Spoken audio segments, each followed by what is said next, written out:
A little backstory for context for the story. I turned 18 and left home to move to a rural blue-collar town. I started working in the trades and ended up making a decent amount of money and was able to buy myself a decent place with a 3-car garage for all of my toys. I'm not afraid to admit that I treated myself. I played hard because I worked hard. I didn't grow up with a lot. My family struggled. So when I came into some money, I helped them out. Paid their bills and helped them get out of debt. My family and I are close. But in no way am I perfect. There was a point in time where I hit rock bottom. I became addicted to opiates because of an injury I received at work. I basically blew my knee out and had to get surgery. I was out of work for a good chunk of time. After I healed, I went back to work, but I was good and medicated. It started with opiates and then I mixed in some cocaine. I was in pain. I felt lonely. I was unhappy. I was working my ass off. But my family really helped me out and brought me back.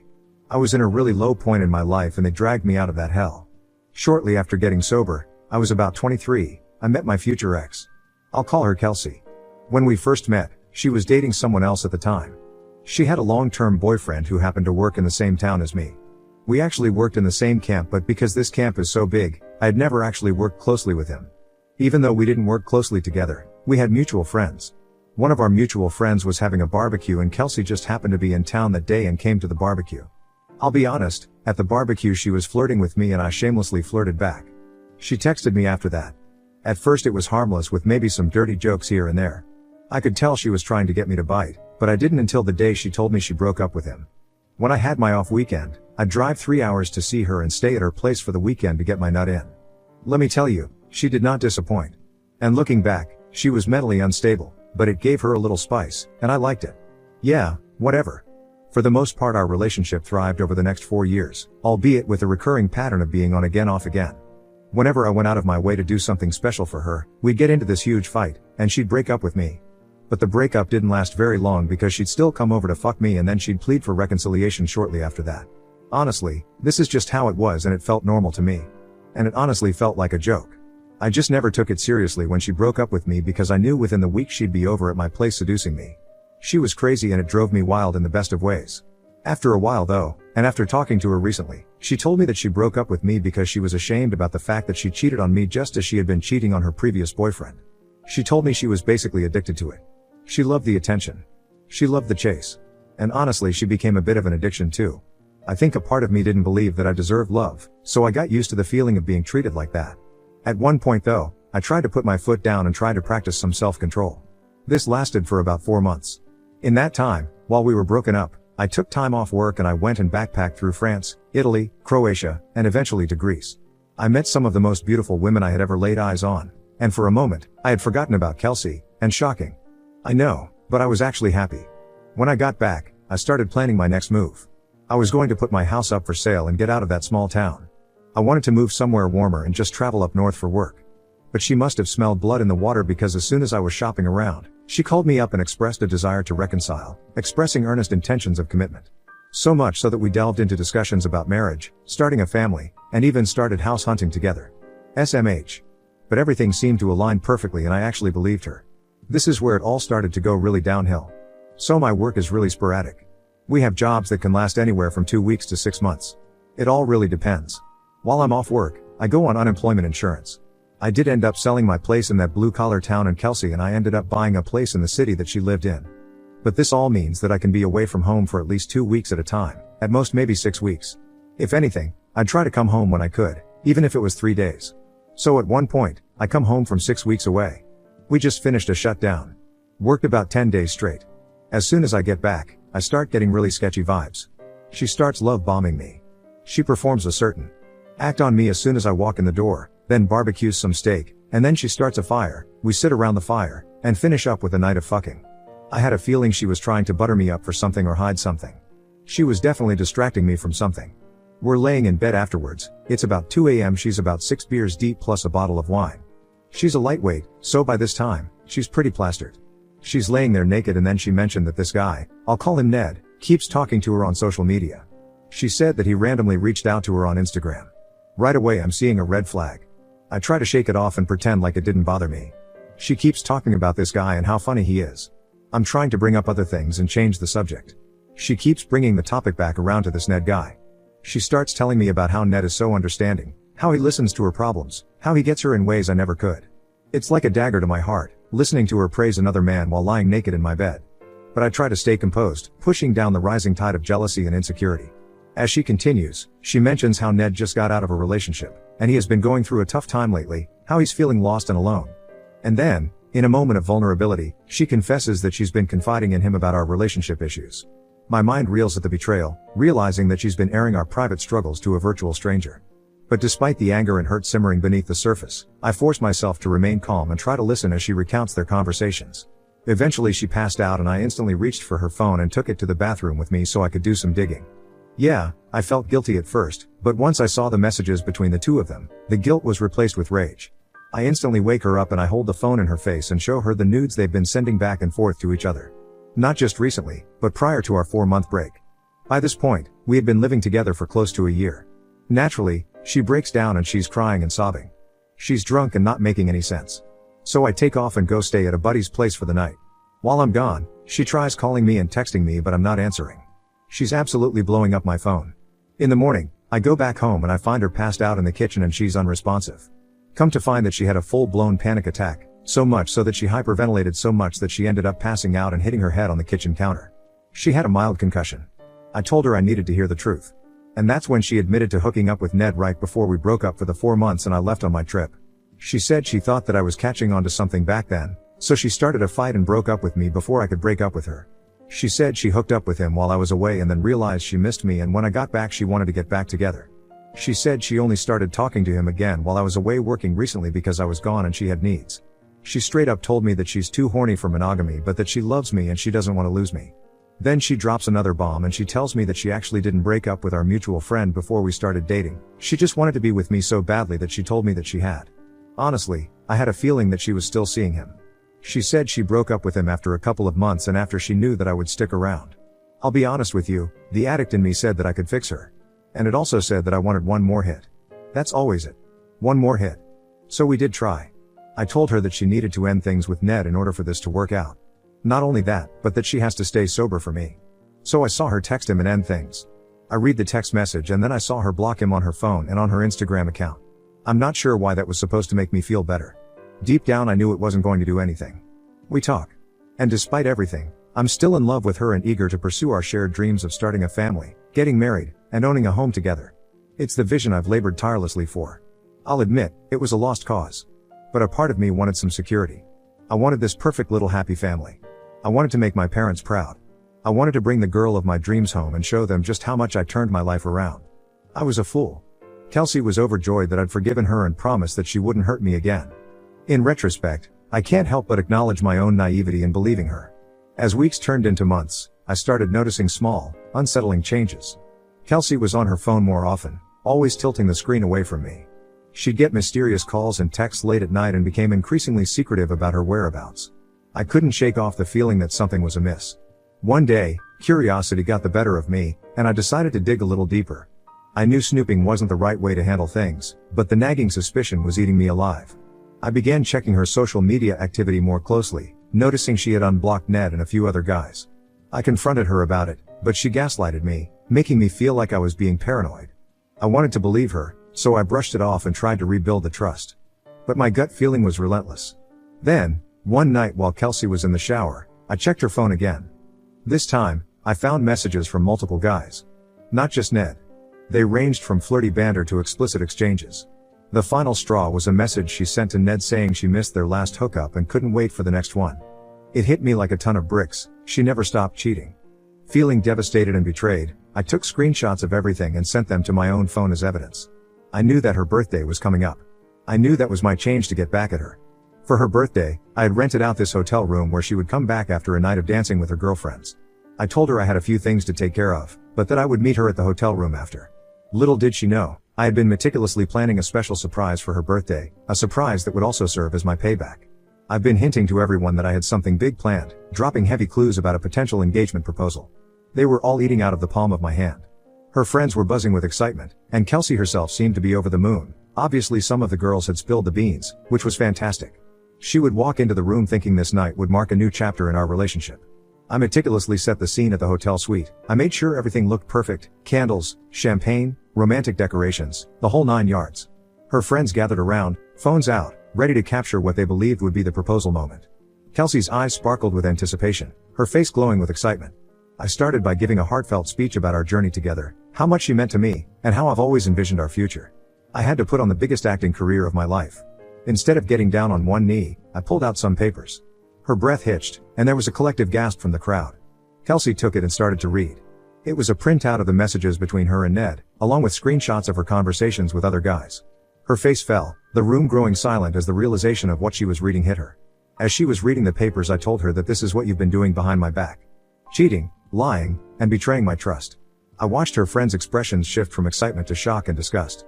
I told her that she didn't deserve a proposal and that I was done with her lies and deceit and everyone should know the truth about her. Kelsey looked at me and lunged at me like she was going to slap me, but then luckily one of her friends stepped in. She started to cry and I told her that I was done and I walked out. I knew I had to hurry up and take the next steps to truly move on from this toxic relationship. Honestly, I hadn't really thought that far ahead at that point in time. But the very next day I contacted a buddy of mine who's a real estate agent and he helped me start the process of selling our home. I explained the situation to him and he was understanding and professional, and started the process up relatively fast. While waiting for the house to be listed, I packed up her stuff. I called her and told her she needed to come pick up her things. She arrived with one of her friends from the night before, looking disheveled and broken. There were no more tears or pleas, just a resigned acceptance that this was the end.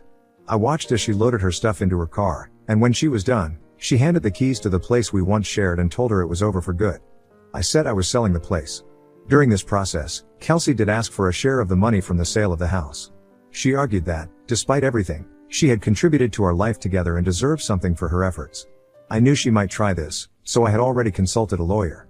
My lawyer advised me that, since her name wasn't on the deed and she hadn't made any financial contributions towards the mortgage or the down payment, she didn't have any legal claim to the money. Still, I wanted to avoid a prolonged dispute, so I offered her a small sum as a goodwill gesture, enough to help her move on but not enough to feel like I was being taken advantage of. Kelsey reluctantly accepted the offer, probably realizing she didn't have much of a choice. The real estate agent had lined up some viewings, and within a few weeks, we had an offer on the house and I accepted it right away. I used the proceeds from the sale to secure a new place for myself, far away from the city where Kelsey lived and closer to my family. And now I'm here. I'm in therapy, I'm working on me. I'm going to the gym. I'm not quite ready to start dating again and I'll never buy another place with a chick that I can't trust or who has broken my trust ever again. I'm trying to heal the old wounds. My family, again, has really supported me throughout all of this and I couldn't thank them enough. Thanks for listening to me ramble on, guys. Sharing this has been cathartic for me and I genuinely hope it can offer some comfort or perspective to anyone going through similar struggles. For now, I'm planning my next trip to Europe. Maybe till heal this old dog. Now on to the next story. Story 2. Found out my wife cheated on me with our neighbor because when she got pregnant the timing was off, the baby wasn't mine. So I exposed them at our baby shower in front of everyone. I, 33 male, met my wife, 33 female, when we were working in the same office 8 years ago. I was new in town, I just moved to a brand new city for my job and she was a receptionist at the time. She gave me a tour of the facilities, and we hit it off. It took a few weeks for me to work up the courage to ask her out, but she said yes and we had been together ever since. We got married a few years later and everything felt like a dream. We were happy, doing well in our lives, and so in love. Before marriage, we had a conversation about family and we both wanted children but we wanted to wait until it was the right time. We saw starting a family in our 20s as giving up our youth. So, we made the most of it. We traveled, we went skydiving, and we enjoyed ourselves without having to worry about anyone else. Over the years during our marriage, I started to realize that I wanted to settle down and start a family. However, it was clear that my wife still wanted to have the jet-setting lifestyle that we had before. We actually ended up getting into a lot of arguments about how we wanted different things in our lives. In one of those arguments, I told her that if she wasn't going to have children, I would have to leave her. I know it was a crappy ultimatum, but I had been very clear that I wanted children. She told me about some of the fears she had, and how she wanted to be a mom but she wasn't sure when. I guess that gave me enough hope to stick around. About a year had passed and approaching the subject was a delicate situation for me, so I tried to avoid it. She was still going out on the weekends with her girlfriends and going to bars and clubs while I was home recuperating from the work week. I started to notice that she was staying out later and going out more frequently with her friends. Before, she would go out on Friday and Saturday nights, but she had started going out on weeknights as well. When I asked her about it, she told me that she and her friends found a fun happy hour place and had been going there. One night, I was at home watching a nature documentary while my wife was supposedly at a happy hour with some of her friends. One of those friends happened to be our next door neighbor who we were pretty close with. She and her husband would invite us over all the time and we would do the same with them. Someone rang my doorbell, so I got up and answered it. Lo and behold, it was the woman next door that I was under the impression was out with my wife. Apparently, her car wouldn't start, so she needed me to give it a jump since her husband hadn't come home yet. I agreed and grabbed my keys to walk over to her house with her. I asked her why she wasn't at the happy hour with my wife, and she told me that my wife said it was canceled. A lot of red flags were flying for me at that point. Our neighbors were probably some of our closest friends. I didn't understand why my wife would lie to her and tell her the happy hour was canceled. As we were talking more, she mentioned that she had really been looking forward to it and she was upset that it was canceled because her husband had been working late a lot more. Right away I was kind of suspicious about that. Maybe it was my own paranoia, or maybe I was putting some pieces together that I didn't even know were connected, but I was wondering if there might have been something going on with my wife and my neighbor. When she got home, I asked her about it outright.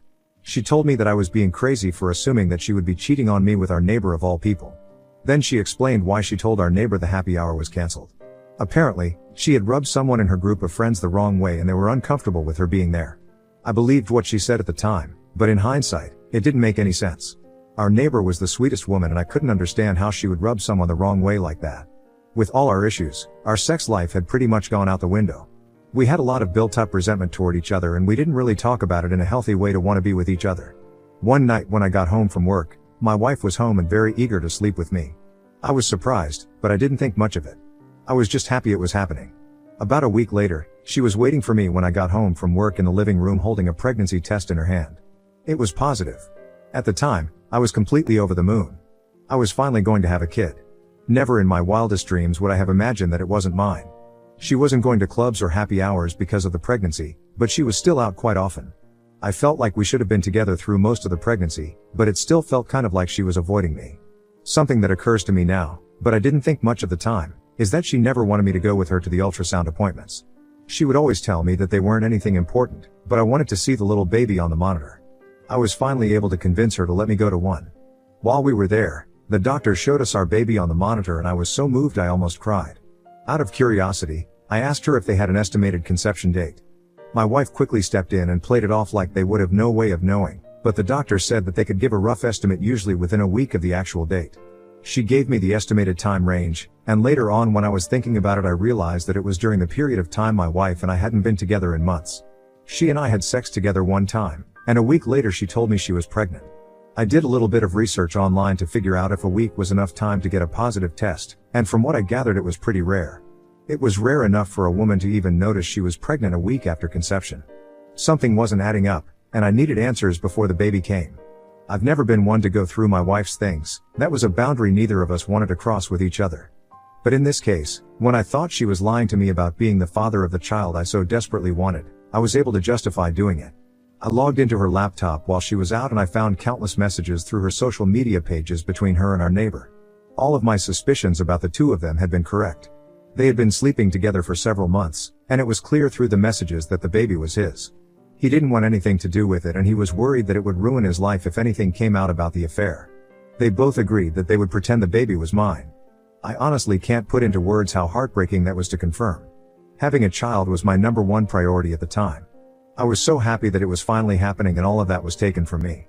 I wasn't going to let them get away with what they were trying to do.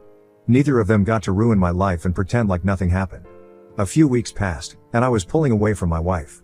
I was in the process of getting a divorce attorney and filing the papers so I could surprise her with them. We were throwing a shower so people could buy us gifts, and welcome the baby a few months before they came. All of our friends and family came over to our house for the event. It was the perfect time to call them both out for the affair. Before the presents were open and the cake was cut, I stood up next to my wife and told the room that I wanted to say something. Everybody looked at me as if they were expecting me to give some heartfelt message about how much I loved my wife and couldn't wait to welcome our baby into this world together. Instead, I congratulated her and the father on their baby. I could sense that there was some confusion in the room, so I clarified. I let everybody know, including my wife, that I knew the baby wasn't mine. Everyone was shocked and disgusted with her. It takes a special kind of person to pretend like a baby is someone else's. When I was finished, I handed her divorce papers and told her that I would be leaving the house and that I would have nothing to do with her or her baby. My neighbor's wife was furious and she dragged him outside to tell him off. As it turned out, he was given a position at her father's company and was up for quite the promotion because he planned on retiring. It was a family-owned company and his father-in-law wanted to make sure it stayed in the family, so he was going to inherit all of it. When they got divorced, that didn't happen. I was able to get a divorce from my wife and I'm better off without her now. I'm actually with someone else who seems to want the same things in life as I do. We're still in the beginning stages, so I don't know if this is a forever thing, but I have a good feeling about her. My now ex-wife and our neighbor tried to work things out for the sake of the baby, but I guess they only liked each other when they were sneaking around. Neither of them are in relationships. My ex ended up moving back home with her mom because she couldn't afford the rent in our neighborhood by herself.